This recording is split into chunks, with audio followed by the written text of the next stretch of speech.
आपल्या पगारात महिन्याचा खर्च भागतो पण आनंदी जीवन नाही। म्हणूनच ग्रो ग्रीन इलेगोच्या तुफान यशानंतर सादर करीत आहोत ग्रो ग्रीन घर बसल्या स्मार्ट वर्क करून पैसे कमावण्याची अपूर्व संधी। ना टार्गेट ना टेन्शन। आता आपल्या खर्चाच्या 500 रुपयात स्मार्ट वर्क करून कमवा दरमहा तब्बल 50,000 रुपये। अधिक माहितीसाठी या नंबरवर नाव आणि शहर व्हॉट्सअप करा 9423 81 03 93 9422 1883 76। लोकराजा सुधीर कलिंगण यांना आज कुडाळ इथं सर्वच क्षेत्रातील मान्यवरांनी श्रद्धांजली वाहिली। यावेळी सुधीर कलिंगण यांच्या नावानं कला अकादमी स्थापन करणे ही त्यांना खरी श्रद्धांजली असेल असं मान्यवरांनी सांगितलंय। यावेळी शिवसेनेच्या वतीनं 5 लाख रुपये सुधीर कलिंगण यांच्या कुटुंबाला मदत देण्यात आली। आपण जमलेलो आहोत। ही व्यक्ती आपल्यातनं गेली त्याच्यामुळे आपलं किती मोठं नुकसान झालंय, दशावतार या कलेचं किती मोठं नुकसान झालंय ते आपण सगळे जाणता। आणि म्हणून आज आम्ही सगळे राजकारण बाजूला ठेवून या व्यक्तीला वंदन करण्यासाठी या ठिकाणी आम्ही उपस्थित आहोत। मला आठवतं की सुधीरजींचा आणि माझा संपर्क 2014 मध्ये सर्वात प्रथम आला होता। रत्नागिरी जिल्ह्यामधली कलाकार संघटना ज्यावेळी स्थापन झाली आणि त्याचं फेडरेशन झालं, त्या कलाकार संघटनेचा देखील अध्यक्ष आजपर्यंत मी आहे, फेडरेशनचा अध्यक्ष देखील मी आहे। ते सुधीरजींनी मला फोन करून सांगितलं होतं की मला अशी संस्था, असं फेडरेशन या दशावतारांच्या संदर्भात सिंधुदुर्गामध्ये तयार करायचंय आणि दशावतारांमधनं पुढे जात असताना महाराष्ट्रातल्या ज्या लोककला आहेत त्यांना देखील राजश्री मिळाला पाहिजे, यासाठी मला स्वतःवर पाठपुरावा करायचा आहे। ते निमशासकीय विभागामध्ये कामाला होते, परंतु लोककला जगली पाहिजे आणि विशेषतः सिंधुदुर्गची दशावतार कला ही 7 समुद्र पार गेली पाहिजे ही त्यांची मनापासूनची भावना होती। आणि त्यांचं जे अपूर्ण राहिलेलं स्वप्न आहे ते आम्ही सगळ्यांनी तुम्हाला सोबत घेऊन पूर्ण करणं हे खऱ्या अर्थानं त्यांना श्रद्धांजली ठरू शकते। आपल्या सगळ्यांच्या आशीर्वादाने या जिल्ह्याचा पालकमंत्री मी स्वतः पालकमंत्री म्हणून काम करतोय। आताच मी खासदार साहेबांची चर्चा केली, दीपकबाईंची चर्चा केली, वैभव नाईकांची चर्चा केली। आज नक्की आपल्यातली व्यक्ती निघून गेली, पण त्यांचा विचार, त्यांचा वारसा हे आपल्या सगळ्यांमध्ये ठेवून ते निघून गेलेले आहे। आणि म्हणून दशावतार कलेचा वारसा हा कायमस्वरूपी महाराष्ट्राच्या समोर राहावा म्हणून पालकमंत्री या नात्यानं या वर्षीपासून मी निर्णय घेतोय की त्यांच्या नावानं दशावताराचा एक मोठा महोत्सव या सिंधुदुर्ग नगरीमध्ये झाला पाहिजे, सिंधुदुर्गामध्ये झाला पाहिजे। आणि दशावताराची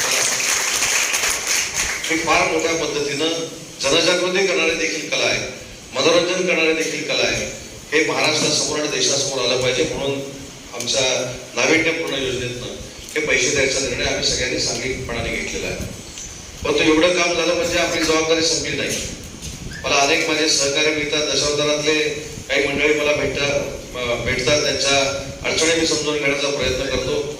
आपल्याला आठवत असेल की करोनाच्या पार्श्वभूमीवर महाराष्ट्र राज्याचे मुख्यमंत्री आदरणीय उद्धव साहेबांनी देखील एक अतिशय चांगला निर्णय हा लोककलेच्या बाबतीत आणि त्याच्यामध्ये दशावतार ही कला समाविष्ट करून केलेला आहे। जी मागणी होती, सुधीरजींची कायमस्वरूपी मागणी होती की माझा दशावतारातला कलाकार जगला पाहिजे, त्याचं मंडळ जगलं पाहिजे आणि त्याने जो काही खर्च केलेला आहे त्या खर्चातला काही भाग शासनाला करोनाच्या काळामध्ये उचलला पाहिजे।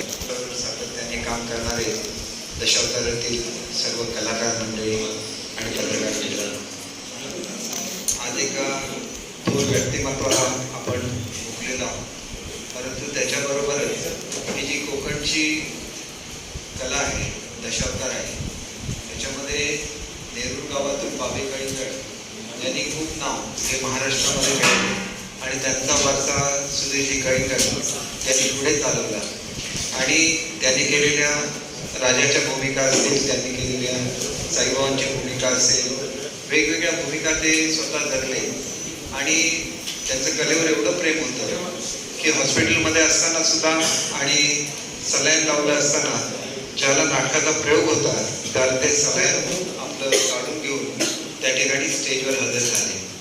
प्रसंगी बऱ्याच वेळेला असं असतं की जे कलेला ज्या लोकांनी वाहून घेतलेलं असतं ते आपल्या तब्येतीकडे दुर्लक्ष करतात आणि अशाच प्रकारे सुधीरजी कळींगड हे सुद्धा आपल्यामधून गेलेले आहेत। श्रीदेव कलेश्वरावर त्यांची खूप श्रद्धा होती आणि नेरूर गावामध्ये त्यांचं जरी जन्म झालेला असला की त्यांनी संपूर्ण सिंधुदुर्गवर त्यांनी अधिराज्य केलेलं होतं, लोकांच्या मनावर एक कलाकार म्हणून अधिराज्य केलेलं होतं. आणि एवढंच नाही तर महाराष्ट्रभर ज्या ज्या वेळेला दशावताराचे प्रयोग व्हायचे त्यावेळेला आवर्जून त्या ठिकाणी ते गेलेले आहेत. आपल्याबरोबरच आपल्या बरोबरचे जे कलावंत आहेत त्यांच्या जीवनाला कुठेतरी आधार मिळावा, त्याला लोकाश्रय मिळावा म्हणून त्यांनी जे प्रयत्न केले त्याच्याबद्दल आदरणीय उदय सामंत साहेबांनी आपल्याला सांगितलेलं आहे. आणि आपले पालकमंत्री सुद्धा सातत्याने कलेच्या बाबतीत खूप सेन्सिटिव्ह आहे. नुकतंच लता दीदींचं ज्या वेळेला दुःखद निधन झालं त्यावेळेला मुंबई विद्यापीठामध्ये लता दीदींचं स्मारक हे ते स्वतः पुढाकार घेऊन उभारत आहेत. आणि तसंच या जिल्ह्याचे पालकमंत्री म्हणून सुद्धा सुधीरजी कलिंगण यांचं जे स्मारक होईल तिथं लोककला जिवंत राहिली पाहिजे. आणि म्हणून जसं गोव्याची कला अकादमी आहे, कला अकादमीमध्ये संगीत असेल, नृत्य असेल, प्रत्येक कला जिवंत ठेवण्याच्या दृष्टीने मुलांना ट्रेनिंग दिलं जातं आणि त्यांना राजाश्रय मिळालेला आहे. तर अशाच तऱ्हेची या ठिकाणी विशेषतः आपले ज्येष्ठ कलावंत मच्छिंद्रजी कांबळींच्या नावाने नाट्यगृह सुद्धा या कुडाळमध्ये स्थापन होत आहे. तर हे नाट्यगृह या ठिकाणी असतानाच त्याला जोडून एखादी कला अकादमी तर त्या ठिकाणी आपण विकसित करू शकलो. ओरसला आपली कला अकादमी करण्याचा विचार होता, परंतु ओरसला लोकसंख्या खूप कमी आहे. शेवटी कुठली इन्स्टिट्यूशन ज्यावेळेला आपण तयार करतो त्या लोकांनी सुद्धा तिथं आलं पाहिजे, त्याच्यामध्ये जिवंतपणा येतो. आणि कुठल्याही कला अकादमी बरोबर नाट्यगृह लागतं. आणि अनायसे ज्यांनी मालवणी भाषा संपूर्ण भारतामध्ये नेली अशा मच्छिंद्रजी कांबळींचं ते स्मारक आहे. आणि त्याच ठिकाणी एका कला अकादमीची जर निर्मिती झाली पालकमंत्री साहेब, तर आपली जी लोककला आहे ती लोककला जिवंत राहू शकेल, त्याला राजाश्रय मिळू शकेल. आणि ज्याप्रमाणे वैभवजींनी सांगितलं की कोकणावर विशेष प्रेम हे आपल्या मुख्यमंत्री महोदयांचं आहे. आणि त्याच्यामुळे कोकणासाठी वेगवेगळ्या गोष्टी करत असताना दशावतारी कलावंतांना करोनाच्या काळामध्ये हात देण्याचं जे काम केलेलं आहे ते जर लक्षात घेतलं तर या कला अकादमीला राज्य शासनाच्या वतीने सुद्धा मोठी मदत मिळू शकेल. आणि मी सुद्धा पत्र लिहीन आदरणीय उदयजींना सुद्धा आणि वैभवजींना सुद्धा सांगतो की बजेटमध्ये जे भाषण वाचलं जातं आणि त्याच्यामध्ये ज्या घोषणा केल्या जातात त्याच्यामध्ये या कला अकादमी आणि सुधीरजी कलिंगण यांच्या नावाने अशी कला अकादमी उभारण्याची घोषणा जर झाली तर निश्चितपणे सिंधुदुर्गच्या दृष्टीने ते एक आशादायी चित्र संपूर्ण महाराष्ट्राच्या समोर जाईल. आणि म्हणून आपण सर्वांच्या वतीने अचानकपणे माझे सहकारी राजा सामंत असतील, नागेश नाईक आहेत, म्हणजे मंदार शिरसाट या 3-4 जणांचे अचानकच पुणे फोन आले. दिगंबर नाईक त्यांचाही फोन आला आणि सुधीर कलिंगण गेल्याची त्याने दुःखद बातमी आम्हाला सर्वांना दिली. आजारी होते, गोव्यामध्ये ऍडमिट होते, इथपर्यंत आम्हाला ती माहिती होती. परंतु अचानकच ते जातील असं कोणालाही वाटलं नव्हतं. खऱ्या अर्थाने कलिंगण कुटुंबियांचा आणि माझा संबंध 1986 पासून. बाबी कलिंगण, त्यांचे दुसरे चिरंजीव बाळा, सुधीर या सर्वजणांना बरोबर घेऊन आम्ही मुंबईमध्ये दशावतारी नाट्य महोत्सव 1986 साली एवढा तुफान जबरदस्त लोकांच्या उपस्थितीमध्ये केला. आणि आमच्या गावचं रामेश्वर मंदिर जे आहे त्या रामेश्वर मंदिरच्या बांधणीसाठी आवश्यक असणारा निधी केवळ आणि केवळ आम्ही कलेश्वर नाट्य मंडळाचे प्रयोग लावून मुंबईमध्ये लावून त्या ठिकाणी उभा केला. आणि त्यावेळेपासून ते अगदी आजपर्यंत कलिंगण कुटुंबियांचा माझा अत्यंत घरोघाईचा संबंध आहे. राजकारण नाही, इतर कोणता स्वार्थ नाही, परंतु एक आपुलकी. जसं बाबी कलिंगण यांनी जसं नातं जपलं तसंच बाळाने सुद्धा जपलं, तसंच सुधीरने सुद्धा जपलं होतं. आणि त्यामुळे ह्या कौटुंबिक परिवारातला एक माझा सदस्य त्यावेळेला अचानकपणे निघून जातो त्यावेळेला ते खूप वाईट वाटतं, दुःखही खूप होतं. आणि सुधीरने एक आपलं स्थान निर्माण केलं होतं ह्या दशावतारी कलेमध्ये. एक जे स्थान निर्माण करायला पाहिजे ते सुधीरने स्वतः निर्माण केलं होतं, स्वतःच्या कर्तृत्वाने आणि स्वतःच्या मेहनतीने. संपूर्ण मुंबईमध्ये सुद्धा आज अनेक अनेक अनेक ठिकाणी दशावतारी नाट्य महोत्सव अनेक कंपन्यांचे होतात, पण जी सुरुवात जी आहे मुंबईमध्ये या 2-3 कंपन्यांमध्ये 2 ते 3 कंपन्यांनी केली. त्याच्यामध्ये कलेश्वर दशावतारी नाट्य मंडळ जे आहे हे सर्वोत्कृष्ट होतं. आणि त्यावेळेला सुद्धा ते आजपर्यंत पासून सुधीर कलिंगनांचा दशावतार म्हटल्यानंतर लोकांमध्ये एक वेगळी भावना निर्माण व्हायची. सुधीरचा आहे ना मग जायलाच पाहिजे, सुधीरचा आहे ना मग वेळ काढलाच पाहिजे, मग जबरदस्तच होणार, असं एक वेगळं दशावतारी कलेमधलं हे कलाकारांनी निर्माण केलेलं जे स्थान आहे ना, हे जेवढं कौतुकास्पद आहे तेवढंच देवाची जी अकृपा झाली आणि एका उमद्या कलाकाराला आणि ज्यांच्या माध्यमातून दशावतारी कलेचा अजून उज्ज्वल भविष्यकाळ काळ निर्माण होणार होता, त्या कलाकाराला अचानकपणे भगवंताने जे घेऊन गेला, ही देवाची करणी एक वेगळीच असते. जन्मजाना त्याला मृत्यू असतो, पण काही जणांचा मृत्यू होऊ नये असं वाटतं, त्याच्यामध्ये सुधीर कलिंगन होते.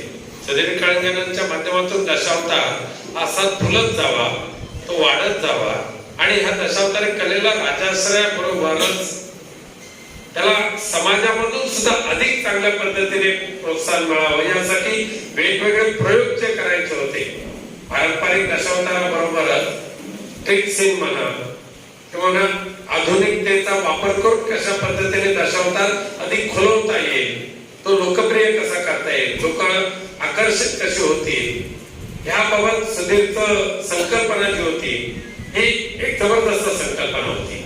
मी ज्यावेळेला कधी नेरूरला जात असताना वेळ मिळाला तर हमखास मी त्यांच्या घरी जात असतो, दिगंबर प्रसाद, आणि पाहत असतो. त्यामुळे ह्या दशावतारी कलेला हे जे आजचं जे रूप किंवा आजचं जे महत्व प्राप्त करून दिलेलं आहे, त्यामध्ये ज्या ठराविक मोजक्या दशावतारी कलाकारांचे जे नाव घ्यावं लागतं त्याच्यामध्ये सुधीरचं नाव आवर्जून घ्यावं लागतं. आम्ही ज्या वेळेला लहान लहान होतो त्यावेळेला एक नालन, राजपाट म्हणा, नारदाचं काम म्हणा, बाबी नालन आणि बाबी कलिंगन अशी ती 2 नावं आमच्या सगळ्यांच्या समोर असायची. पण वडिलांनी घालून दिलेला आदर्श वहिवाट ही त्याच पद्धतीने चालू ठेवण्याचं फार मोठं जे कर्तव्य होतं ते सुदैवाने ह्या बाबी कलिंगनांच्या सुपुत्रांनी आजही जपलेलं आहे आणि भविष्यामध्ये पण जपणार. परंतु खंत जी आहे ती सुधीरच्या झाल्याने निर्माण झालेली पोकळी. आज सुधीरचं वय किती होतं ते माहिती नाही, पण दशावताराच्या स्टेजवर सुधीर उभा राहिल्यानंतर मग ते 80 वर्षाचे वृद्ध काल एखादं पात्र असो किंवा एक 20 वर्षाचा तरुण पात्र असो, कोणत्याही पात्राला न्याय देण्याचं जे कसब आहे ना, हे सुधीरकडे अत्यंत महत्वाचं होतं. त्या भूमिकेमध्ये शिरणं, ती भूमिका आत्मसात करणं आणि भूमिकामय होणं हे फार कमी जणांना लागतं. त्यामध्ये सुधीरचा हातखंडा मात्र जबरदस्त होता. आज दुर्दैवाने सुधीरच्या जाण्याने जी दशावतारामधली जी पोकळी आहे, ही पोकळी भरून काढण्यासाठी तुम्ही प्रत्येक कलाकार आपापल्या पद्धतीने प्रयत्न करताय, काम करताय आणि दशावतार कलेला हा नेहमीच राजाश्रय लाभलाच पाहिजे या मताचे आम्ही सर्व लोकप्रतिनिधी आहोतच. आणि म्हणून ज्या वेळेला सुधीरने आम्हाला एकदा म्हटलं की मला सुद्धा एका शासकीय समितीवर काम करायचं आहे, जसं आमचे दिनेश गोरे आहे, आम्ही ताबडतोब पालकमंत्री महोदयांना सांगितलं आणि त्यांना सुद्धा समितीवर दिला. आमचा उद्देश एक होता की तुमच्या दशावतारामधून ज्यावेळेला शासकीय समितीमध्ये लोक येतील त्यावेळेला खऱ्या अर्थाने तुमच्यासाठी ह्या कलेसाठी नेमकं शासनाच्या वतीने काय काय करण्याची आवश्यकता आहे ते कलाकारांचा अंतर्भाव झाल्यानंतर त्याच्या सूचना येऊ शकतात आणि त्यामध्ये त्याप्रमाणे ते अंमलात आणू शकतात. आता आमच्या येत्या अधिवेशनमध्ये आमचे शिवसेनेचे आमदार आणि आपले सिंधुदुर्गचे सुपुत्र सुनील प्रभू आणि आमचे वैभव नाईक आणि दीपक भाई यांनी एक महत्वाचा ठराव आता मांडलेला आहे या अधिवेशनामध्ये की आता सुद्धा कलाकारांची जी मर्यादा आहे 1 वर्षाला एवढ्याच कलाकारांना अनुदान द्यायचं, तर ही मर्यादा वाढवण्याची आवश्यकता आहे. कारण कलेचा विस्तार आता वाढत चाललेला आहे. मग दशावतार कला असतील, भजनी कला असतील, आता पूर्वीचे भजनी म्हणजे भजनकार सुद्धा एका ठराविक वयामध्ये गेल्यानंतर भजनकार होत होते. आता तसं नाही. आता 7 ते 8 वर्षाची मुलं सुद्धा आता भजनामध्ये पारंगत झालेली आहेत. तर ह्या भजनी कलाकारांना, दशावतारी कलाकारांना अधिकाधिक म्हणजे मानधन देत असताना त्यांची संख्या वाढवावी आणि त्याबरोबर त्यांच्या मानधनाच्या रकमेमध्ये सुद्धा वाढ करावी, अशा पद्धतीचा एक ठराव या अधिवेशनामध्ये आमच्या कोकणातले सगळे आमदार मांडणार आहेत आणि मला खात्री आहे ते मंजूर करून घेण्याची जबाबदारी सुद्धा सर्व आमदार महोदयांवर आहे. आणि नक्की त्यामधून आम्ही कलाकारांच्या प्रति उपकार नाही, पण आम्ही जे कलाप्रेमी आहोत त्यामुळे आमची जी एक कर्तव्य आहे, कलेला काही ना काही अर्पण करण्याची गरज आहे राजाश्रयाच्या माध्यमातून, ते करण्याचा प्रयत्न करत असताना दीपकभाईंनी जी सूचना केलेली आहे, दीपकभाई पालकमंत्री असताना सुद्धा आमचा प्रयत्न झाला होता, आज सुद्धा आमचे प्रयत्न चालूच आहे. किंबहुना आमदार वैभव नाईकांच्या खूप प्रयत्नातून मच्छिंद्र कांबळेंच्या नावाचं हे नाट्यगृह आपण कुडाळला उभं करतोय. त्याच नाट्यगृहाला लागून एक कला अकादमी नक्कीच आम्ही उभे करायचं ठरवू. त्यामध्ये दशावतार आणि भजनी कलाकार ह्या दोघांना प्राधान्याने स्थान देऊन त्यांना मार्गदर्शन करणं आणि ही कला अधिक विकसित कशी करता येईल ह्या दृष्टिकोनातून प्रयत्न करणं हे आमच्या दृष्टिकोनातून म्हणजे राजकारणामध्ये किंवा लोकप्रतिनिधी म्हणून काम करत असताना ते आमचं कर्तव्य आहे. आम्ही नक्कीच ते अंमलात आणू आणि या दशावतारी कलेला केवळ सिंधुदुर्ग नव्हे, रत्नागिरी नव्हे, महाराष्ट्रात नव्हे, तर दिल्लीमध्ये सुद्धा त्याचं एक वेगळं आकर्षण आहे.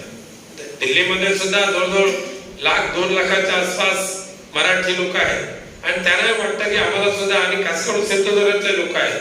तर ह्या भविष्यामध्ये राज्यस्तरीय दशावतारी महोत्सव दीपकभाई ज्या वेळेला होतील त्यावेळेला आपण हे प्रयत्न करू की केंद्रस्तरीय ज्या वेळेला लोककलेचे महोत्सव होतील त्यावेळेला दशावतार आणि संगीत प्रासादिक भजन हे खास करून सिंधुदुर्ग आणि रत्नागिरीमध्ये आहे. त्या कलेचा अंतर्भाव सुद्धा दिल्ली दरबारी कसा ह्या कलेला घेऊन जाते त्या दृष्टिकोनातून सुद्धा प्रयत्न नक्कीच करू. पण सुधीर कलिंगण यांच्या नावाने कला अकादमी स्थापन करणं हे आमचं प्राधान्याने कर्तव्य राहील. त्या दृष्टिकोनातून नक्कीच आम्ही प्रयत्न करू. आज सुधीरला श्रद्धांजली अर्पण करत असताना सुधीरच्या माध्यमातून निर्माण झालेली बाबांच्या नंतर सुधीर आणि बाळाने जोपासलेली हे कलेश्वर दशावतारी नाट्य मंडळ असं पुढे चालत राहो हीच प्रार्थना करतो आणि सुधीरला आदरांजली अर्पण करतो. खरं तर सुधीर कलिंगण यातनं आपल्याबद्दल निघून गेलं हे खरोखर खरं वाटत नाही आणि निश्चितपणे सुधीर कलिंगणांना आमच्या सर्वांच्या वतीने भावपूर्ण श्रद्धांजली या ठिकाणी व्यक्त करतो.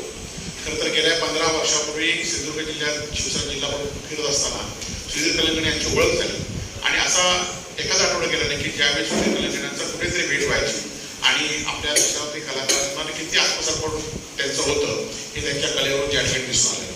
खरं तर मगाशी उदयजी सामंत बोलतील, राहुल साहेब बोलणार आहेत, ते आपल्याला या ठिकाणी महत्त्व या ठिकाणी सांगतील. परंतु सुधीर कलिंगणांच्या पाठपुराव्यामुळे खासदार साहेब, पालकमंत्री, आम्ही दीपक केसरकर आणि या कोरोनाच्या कालावधीमध्ये सुद्धा त्यांच्या पाठपुराव्यामुळे आम्ही आमच्या पक्षातर्फे मदत निश्चित करत होतो. कोरोनाच्या कालावधीमध्ये प्रत्येक दशावतारी कलाकारांना मदत करण्याचा प्रामाणिक प्रयत्न या ठिकाणी केला आणि माननीय उद्योजींना सुद्धा सांगून प्रत्येक दशावतारी कंपनीला 1 लाख रुपये अनुदान सुद्धा या ठिकाणी मंजूर करण्यात आलं आणि त्याच्यासाठी पाठपुरावा सुद्धा सुधीर कलिंगणांचा या ठिकाणी होता. परंतु हे करत असताना आपल्याला सुधीर कलिंगणांची व्यापक या ठिकाणी ख्याती होती याचा प्रत्यय मला काल मुंबईत गेल्यानंतर झाला की आपल्या शिवसेनेचे जे अनेक खासदार आहेत, आमदार आहेत, सुधीर प्रभूंना या ठिकाणी सांगितलं की आपल्या दशावतारी मातीतला एक कलाकार मृत्युमुखी पडलाय तर त्याला आपण सगळ्यांनी मदत केली पाहिजे. ही कला जिवंत ठेवण्याची जबाबदारी ही आमची जबाबदारी आहे. हे जर आम्ही सांगितलं त्यांनी स्वतःहून या ठिकाणी पाठपुरावा केला, स्वतःहून पुढाकार घेतला आणि काल एका दिवसात शिवसेनेच्या आमदार खासदारांच्या वतीने सुधीर कलिंगण यांना मोठी मदत देण्याचं आम्ही या ठिकाणी ठरवलं आणि कालच उदय सामंत यांनी स्वतः 2 लाख रुपयाची रोख दिली. खासदार विनायक राऊत यांनी 50,000 रुपये, मी 50,000 रुपये. म्हणजे काय म्हणतो भाई तर ते ही आमची जबाबदारी आहे. परंतु मुंबई मुंबईचे राहुल शेवाळे जे आपले खासदार आहेत त्यांनी पण रोख 50,000 रुपये दिले. आमचे सुनील प्रभू यांनी सुद्धा 50,000 रुपये दिले. आणि अशा शिवसेनेच्या आमदार खासदारांकडून भरीव मदत आम्ही त्यांच्या कुटुंबियाला देऊ. सांगण्याचा उद्देश एवढाच आहे की आपण सर्व मंडळी आम्ही दशावतारी कार्यक्रमाच्या पाठीशी आहोत आणि सुधीर कलिंगरांच्या नावाने एक चांगलं सांस्कृतिक भवन किंवा आपण चांगलं काहीतरी काम त्यांची स्मृती कीर्तनात व्हावं आपलं या ठिकाणी पुन्हा एकदा त्यांच्या कुटुंबियांच्या दुःखात आम्ही सहभागी आहोत. आणि मगासपासून राजकारणावर 2 माणसं उभी आहेत जी आतून रडतात करून बाहेरून रडत होते. राजा सामंत आणि महाडेश्वर समोर बसलेल्या माझ्या सगळ्या आमसीनू बहिणीनू भावासीनू आणि व्यासपीठावर उपस्थित माझा अत्यंत जवळजवळ निर्मळ मनाचा सुमित्र सुधीर कलिंगण. याचं कारण असं की सुधीर हा आपल्यापासून अजून जाऊकच नाही. जेवढे लोक असतील मॉस्कोत असतील, कोल्हापुरात असतील, पुण्यात असतील, मुंबईमध्ये असतील, सिंधुदुर्गात असतील, कोकणात असतील, ते आजही जेव्हा वेळ मिळतात तेव्हा युट्यूब वरती सुधीरचं नाटक किंवा सुधीरचा प्रवेश बघत असतील. राधाकृष्ण नायकांच्या डोळ्यात पाणी येणार तर माझे खूप वेळ येऊन गेला बहुतेक मला पाणी सुकलं असं. याचं कारण असं की कदाचित माझी आणि त्याची दोस्ती ही खूप घट्ट म्हणण्यापेक्षा अत्यंत जवळची, निर्मळ आणि खूप दृढ अशी होती. याचं कारण जेव्हा ऍडमिट झालो तेव्हा 15 दिवसापूर्वी साहेबांना माहिती मी फोन केलं, राजू कलिंगणचा फोन केला मला की आता विजन मध्ये ऍडमिट झालो. त्यांचा मी फोन केला, त्याच्यावर बोललं तर त्याला बोलायला जमा नाही होता कारण आतमध्ये माऊथ आन्सर होतो, शब्द बाहेर फुटत नाही. मी 5 मिनिटात साहेब शेट्टे डॉक्टरांना फोन केले. माझे ते अत्यंत जवळचे मित्र शेट्टे हे मगाशी हे म्हणाले आमचे गोव्याचे मित्र की ते इलेक्शन मध्ये खूप बिझी असतात. सुद्धा नाताचे म्हणाले की कंडिशन खूप क्रिटिकल आहे 2 दिवसांनी सांगतात. मग मी परत त्यांच्याशी बोलले तर ते म्हणाले हो क्रिटिकल लेवल वाढलेली आहे त्यांची. त्याच्यानंतर मला जेव्हा सुधीरजी कलिंगण गेले त्याच्या आदल्या दिवशी सिद्धूचा मेसेज येतो काका आपला विचारतात की का 2-3 मेसेज येते. तर रात्री 1-12 वाजता मी सिद्धू मेसेज केले की बाबा मी राजू कलिंगणाबरोबर बोलतोय.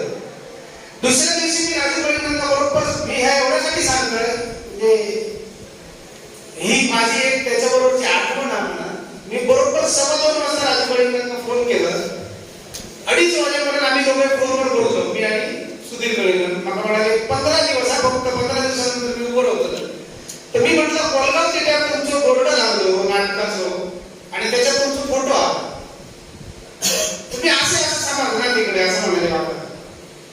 आणि बाबा म्हणाले 15 दिवसात मी येतोय काय प्रॉब्लेम नाही असं. मी म्हटलं ठीक आहे राजू कलिंगणकडे फोन द्या. म्हणून मी त्यांना फोन दिल्यानंतर सांगितलं हो बरोबर झाल्यानंतर त्याला परत 7 दिवस द्यावा. मी शेट्टी डॉक्टरांशी बोलतोय बरोबर ना राजांशी बोलतोय मी. आणि साधारण मी 3 वाजता शूटिंगला गेलो. नाईटचा शूटिंग होता. दुसऱ्या दिवशी बरोबर 4:45 वाजता माझा यांचा फोन येतो राजू कलिंगण. जेव्हा फोन येतो तेव्हा मला कळलं की काहीतरी प्रॉब्लेम झाला असतो. आमचं बोलणं झाला. दुसऱ्या दिवशी दिवसभर लोकांचे सगळ्यांचे फोन होते चालू होते बोलणं चालू होता. त्या दिवसापासून आजपर्यंत आज 11 दिवस झाले. त्या दिवसापासून आजपर्यंत मला तरी असं वाटतं की हे बसलेले जे सगळे लोक ह्या प्रत्येकाच्या मनात हातात मोबाईल असेल तर प्रत्येकाच्या मोबाईल मध्ये सुविधा ह्याचा अर्थ तो आजपासून गेलेलोच नाही.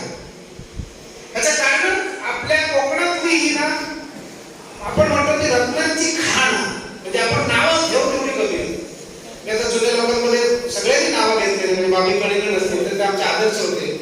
योगायोगाने जायच्या आधी पण मी बाबांना भेटलं. मला म्हणाले पाय दुखतात सर्वकाचं तेल लावलं. रात्री 11:15 माझी वाट बघत होते. आणि वयाच्या 77व्या वर्षी एखादं दशावतारी आपल्या एनर्जी आपल्या इंटेन्सिटी आपल्या ताकदीत परफॉर्मन्स करतात आणि 77व्या वर्षी एखादा माणूस जाता याचा कौतुक हे आमच्या मुंबईच्या 80व्या वर्षी नट जातात त्याच्यापेक्षा जास्त. त्याचं कारण मी कोकणातलो किंवा माका दशावताराबद्दल अभिमानात किंवा माका भजन आवडता माका डबलबारी आवडता असं नाही. पण कसं आहे की खायचं पुस्तक नाही खायची रिहर्सल नाही खायची तालीम नाही. आमच्यासारखे जर 20-20 दिवस तालीम करतात आणि मग एखादं नाटक करतात तरी 10 वेळा स्टेजवर चुकतात. पण दशावतारी माणूस व आपल्या हिंदूंचा पुराण हिंदूंची संस्कृती जिवंत ठेवणारा एक म्हणजे जितो जागतो हो परमेश्वराचा माणूस असता. हे मगाशी हे म्हणाले ना दादा राणे आमचे बोलसकर की सुधीर कलिंगण हे स्वर्गातले गंधर्व होते. इथं म्हणताय की स्वर्गातले इंद्र असतात, स्वर्गातलो कृष्ण असतात, राम असतात, जी त्या माणसा स्वर्गातली लोक नाही तो प्रत्येक जण म्हणजे सुधीर कलिंगण होतो. आणि मला असं वाटतं की तो गंधर्व हो स्वर्गातल्या 33 कोटी देवतांना असा वाटला असा की पृथ्वी तलावरच काय नुसतं धुमाकूळ घालते आमच्याकडे पण गेला तर म्हणजे असो हो माणूस किंवा असो हो दशावतारी स्टेज वरती उभं राहिल्यानंतर जर तो संघ घोगडी घेऊन उभं राहिलो तर तो समोर शंका धनगर वाटा आणि डोक्यावरती जिरेटो घातल्यानंतर तो समोर शंका राजा वाटा. म्हणजे सुधीर कलिंगण आणि माझा रिलेशन खूप वेगळा त्याचा माहित आहे. सुधीर कलिंगणाची आठवण माका अशी आहे की मी आता एक नाटक करतो येडेगावच्या नावाचा मी माझा त्याच्यावर एक नाटक केलं त्याचं पण बॅकग्राऊंड दशावतारच होतो कारण दशावतार हे मला खूप जवळचा तो कायम स्टेजवर गेल्यानंतर असा म्हणा कदाचित माझा चुका आकाशात पतितम त्वयं यदा गच्छति सागरं सर्वदेव नमस्कारं केशवं प्रतिगच्छति. अर्थात आभाळातून पडलेलं पाणी कोणत्या ना कोणत्या मार्गाने सागराला जाऊन मिळतं तर तुम्ही कुठून कसाही नमस्कार केला तर तो समर्थ नारायणाला मिळतो. ह्या स्टेजवर तो बोला आणि त्याची ताकद त्याच्या बोलण्याची त्याच्या वागण्याची त्याच्या स्वभावाची किंवा त्याच्या जाण्याची जी ताकद आपल्या आत्माला दिसली की प्रत्यक्षात कधीही एकत्र न येणारे बरेचसे दशावतारी कलावंत बरेचसे लोक हे समोर दिसतात आणि ही एकी आहे. हे सगळं मला फक्त इतक्याच सांगायचा की तुषार नाईकांना पण मी विनंती करेन की गव्हर्नमेंट तुमच्या पाठीवर मी स्वतः राज्यपालांकडे ह्या दिलं प्रस्ताव की कमीत कमी 10,000 रुपये मिळाले साहेब म्हणजे आता तुम्ही फॉलो करतात मला सांगते कमीत कमी ते त्यांच्याकडे आम्ही देशमुखकडे पाठवले मुनगेकर नावाचे त्याचे पीएस जे आपल्या कोकणातले मी अमित देशमुखांना पण भेटले पण नंतर बाकीची राजकारणी दशावतार सगळा सुरू झाल्यामुळे तर थांबला. तर माझं पण प्रामाणिकपणे अशी इच्छा मी पण एक कलावंत आहे म्हणजे मगाशी ते म्हणाले की कलावंताची प्रत्येक कलावंताची अवस्था वाईट आहे बोलले पण मुंबईतल्या कलाकारांची पण हीच अवस्था त्याचं कारण काय मुंबईतल्या कलाकाराची तुमचा व्याख्या सांगतोय एसटी आणि बस मधून तो फिरा शकणार नाही आणि ओला आणि टॅक्सी त्याला परवडणार ही सगळ्यांची अवस्था.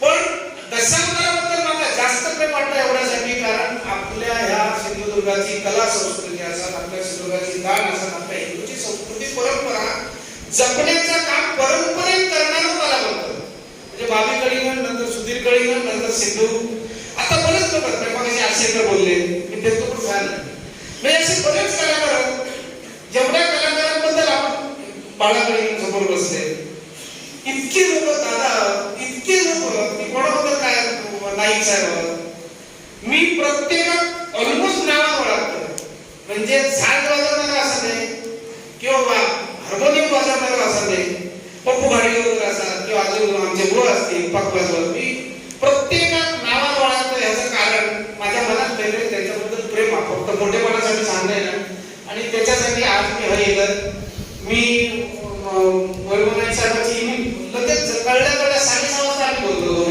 ते कोल्हापुरात साहेब होते ते दैसूत परत गेले मग नंतर बोलणं झाला आणि आज ह्या काय म्हणतात श्रद्धांजलीच्या सभेत मी आता उपवास मला खूप वाईट वाटलं मी पहिल्यांदा त्यांच्या घराकडे गेलो कारण आज दशक्रिया विधी असल्यामुळे मी घरी गेलो पहिल्यांदा त्यांना भेटले सिद्धू आणि राजू कलिंगणाचे विधी असते सगळ्यांना पण आयुष्यात असं कधी वाटलं नाही होता की भावपूर्ण श्रद्धांजली देण्यासाठी आणि अशा कार्यक्रमात मी येईल आणि ज्याच्या कार्यक्रमात येईल त्या नाव सुधीर कलिंगण असतात म्हणजे तुमच्यासारखं मी माणूस मला पण घर येतात पण असं मला वाटत नाही मी त्यांच्या घराकडे आतापर्यंत मी विश्वजित पाटलाला बोलले ते का म्हटलं अरे आतापर्यंत त्यांच्या घराकडे फक्त मजा करण्यासाठी येतो रे पण आज म्हणजे पूर्ण शून्य सगळं दरबार होतो आणि आम्ही गेलो तेव्हा एका भेटलं म्हणजे प्रत्येक जन्मात गेलेला माणूस एक दिवस मरतात तो काय आयुष्यभर अमर मला जन्मात गेलो नाही पण एखादा माणूस इतक्या लवकर जाईल असं मला वाटलं नाही म्हणजे माझा तर असं वाटलं मी पकडलं एबीपी माझ्या मुलाला ते पण म्हटलं की अजून 20-22 वर्षात त्याने धुमाकूळ घातला नसतो इतक्या संस्कृत जो अभ्यास असणारो इतके दरबार गाजवणारो प्रकांड पंडित कोण असा दशावतारांमध्ये, कदाचित मला चुकत असत, माझी भावना असते, पण असो जर कोण प्रकांड पंडित सगळ्या कोणी पेरलेलो कोण असा तर त्याचं नाव सुधीर कलिंगण. आणि सुधीर कलिंगण काले होते, आजही असतं, उद्या ते आपल्याला असतं. सुधीर कलिंगणची आठवण तुम्ही जसं म्हटलं तसं कोणी परफॉर्मन्स करत असताना, कोणी अभिनय करत असताना आपण म्हणतो अरे हो सुधीर कलिंगणच झाला. ह्या जरी म्हटला तरी सुधीर कलिंगण होणे नाही. आता वस्त्रावर बाबूजींनंतर मी करतो, लोक कुठे आहे मस्त काम करतात, पण वंचित कामे होते. त्याचं वागणं राजेश त्याच्यात असणारी माणुसकी देव माणसाप्रमाणे, आणि त्याची कला म्हणजे प्रत्येकाच्या हृदयात स्थान मांडलं म्हणून लोकांनी लोकराजा ही पदवी देणार एवढी लोकप्रियता भविष्यात कोणी नक्की मिळवते. पण याच्या पूर्वी एवढी लोकप्रियता मिळवून लोकराजा ही पदवी कोणालाही मिळाली असे आमचे मित्र जे आजारी पडल्यापासून ते त्यांचं निधन होईपर्यंतचा कालावधी 1 महिन्याचा मी डोळ्याने पाहिलेला आहे. क्षणोक्षण आजही त्यांच्या सर्व आठवणी डोळ्यासमोर येतात. असं आपल्या कोकणात म्हणजे परशुराम भूमीत अनेक साधू संत होऊन गेले, अवतारी पुरुष झाले. केवळ अवतारी पुरुषच सांगू शकतात की आपला अंतिम काळ केव्हा आहे. सामान्य माणसाला ते सांगणं शक्य नाही. पण मला असं वाटतं की सुधीर कलिंगणजी हे स्वर्गीचे गंधर्वच या भूतलावर दशावतारी कलाकार म्हणून त्यांनी अवतार घेतला होता, आणि म्हणून कदाचित त्यांना आपला अंतिम समय कळलेला होता. त्याचं उदाहरण सांगतो तुम्हाला की पावसात कथाकथन करत असताना नाटकाची कथा घेतो, पण यावर्षी त्यांनी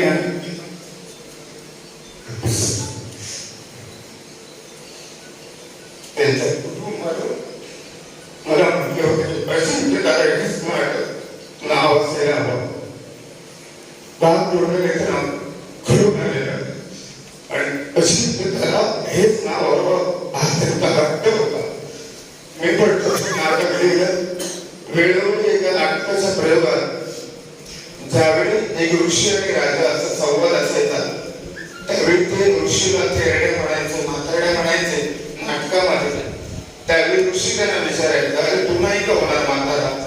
त्यावेळी पण याच ऋषी त्यांच्या मुखातून शब्द बाहेर पडायचे, मी म्हातारा होणार नाही, माझा तर संपलं, मी म्हातारा होण्यापूर्वीच वर जाणार. त्याचं त्यांना कळून आलं होतं. आणि अजिंक्य तारे नाटक काढलं जाते केवळ 4-5 प्रयोगामध्येच त्यांनी अजिंक्य तारे भूमिका केली, आणि दशावतारातील अजिंक्य तारकाने त्याच्याकडे आम्ही आमचं मन मोकळं करायचो, मी नेहमी बोलायचो, मला सर्वांना सोडून दिलं. सगळ्यांनाच हे दुःख आहे. सुधीर बरोबर बोलत असताना त्याच्याबरोबर घालवलेला वेळ आजपर्यंत आम्हाला आमच्या डोळ्यासमोरून तो जात नाही आहे. ज्यावेळी सुधीरला बरं नव्हतं आणि ते अंगावर काढलं, मी ब्राह्मण मंदिरात मीटिंग घेतलेली.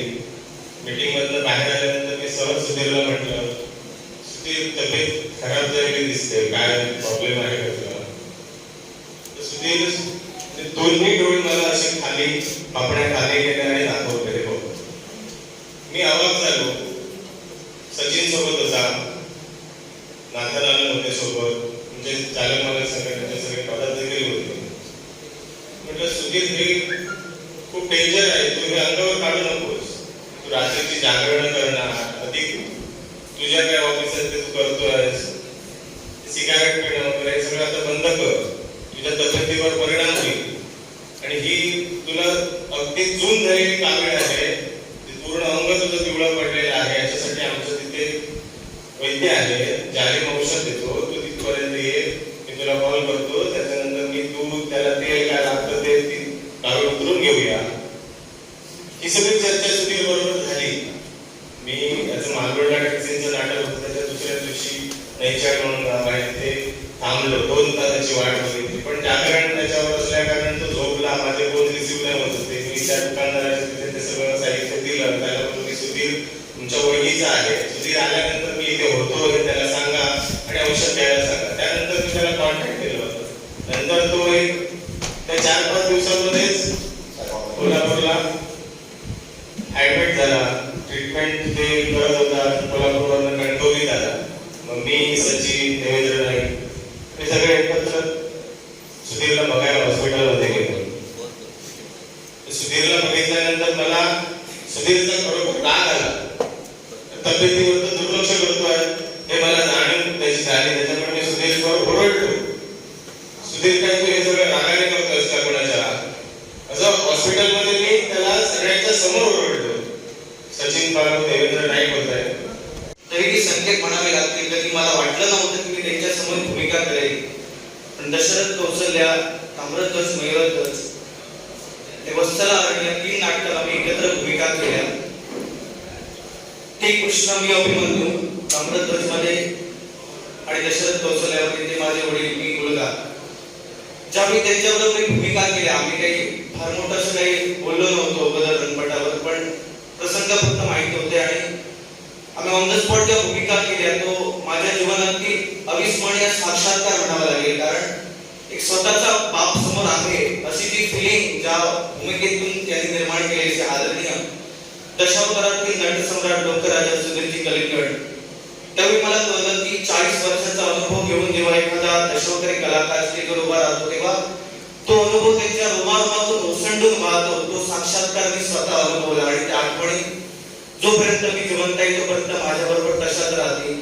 सर्वांनी एवढ्या मोठ्या कलाकाराबद्दल बोललेले आहेत. मी तर हल्लीच्याच काही वर्षात त्यांच्या संपर्कात किंवा काही भूमिका बघितलेल्या आहेत. मला आठवतं एवढं की जेव्हा आम्ही एकत्र भूमिका केल्या त्यानंतर जी आमची मैत्री जमली, त्यांच्या मिरळाला मी जायचो तेव्हा नाटक असायचं तेव्हा त्यांना जेव्हा बक्षीस द्यायचो तेव्हा ते एवढ्या आदरयुक्त माझं नाव सांगायचे.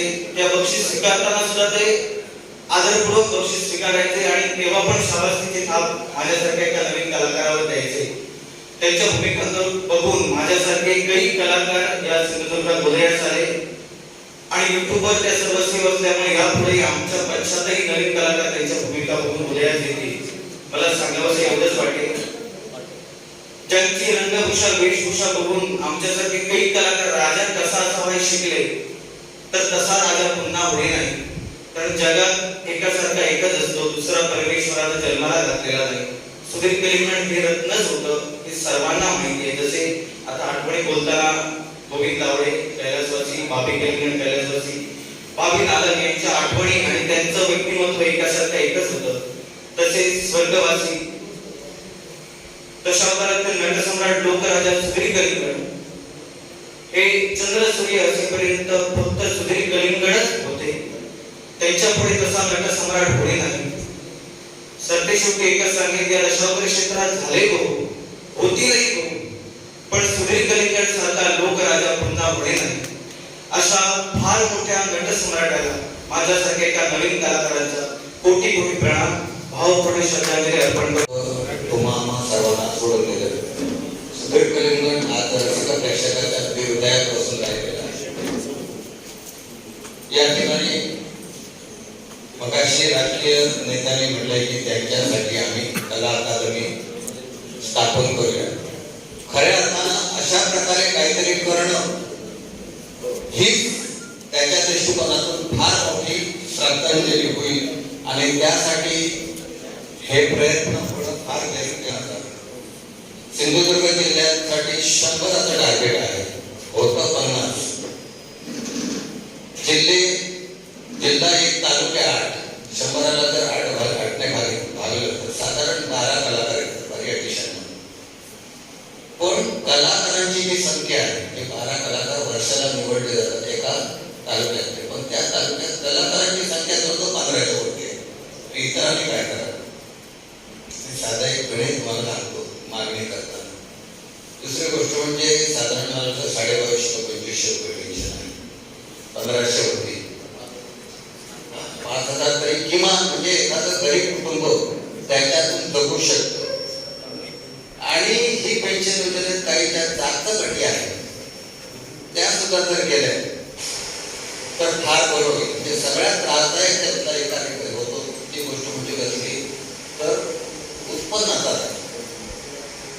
त्याच्यासाठी काय करता येईल तर बघा, कारण तशी परिस्थिती खूप गरिबीची आहे. कलाकार हा श्रीमंत नाही तरी त्याच्यापर्यंत या पुरा मतदारसंघाचे लोकप्रिय आमदार सन्माननीय वैभवजी नाईक, कला क्षेत्रातील निगमपती नाईक, त्याचप्रमाणे सुधीर कलिंगण यांचा वारसा चालवणारे, त्याच्यावर काम करणारे, अनेक वर्षाची परंपरा घेऊन चालणारे सर्व दशावधी कलाकार हो मित्र, जेवढी कलाकार आपल्याकडे निघून जातो त्यावेळी पुढच्याची भावना निर्माण होते. ह्या कलाकारांनी ही कला साता समुद्रापार गेली आहे, तो आज आपल्यात नाही याच्या विश्वास बसत आहे. मित्र हो, सुधीरजी बरोबर बोलायच्या संदर्भात बोलण्यासारखं खूप आहे. तुम्ही त्याच्यावर काम केला, त्यांच्या कलेचा वारसा तुम्ही चालवला. मला एक सांगावंसं असं वाटतंय की अनेक मोठ्या व्यक्ती आपल्याला जन्माला येतात, आपल्याकडे निघून जात आहेत, दुःख हृदयात ठेवून जात आहेत. कलाची खोड असते त्याचा प्रत्यय आज आपल्याला या कार्यक्रमाच्या रूपाने येत आहे. आणि सुधीरजी आज आपल्यात नाही, व्यक्ती आपल्यातून जातो, परंतु त्याचे विचार आणि कला हे कायम जिवंत असते. आणि आज या प्रसंगी त्यांचा जो विचार असेल, त्यांनी जी कला रुजवलेली आहे ती उत्तरोत्तर कशी वाढवता येईल यासाठी आपण सर्वांनी मिळून प्रयत्न करणे आणि ती वाढवणे ही त्याच्यासाठी खरी श्रद्धांजली ठरेल.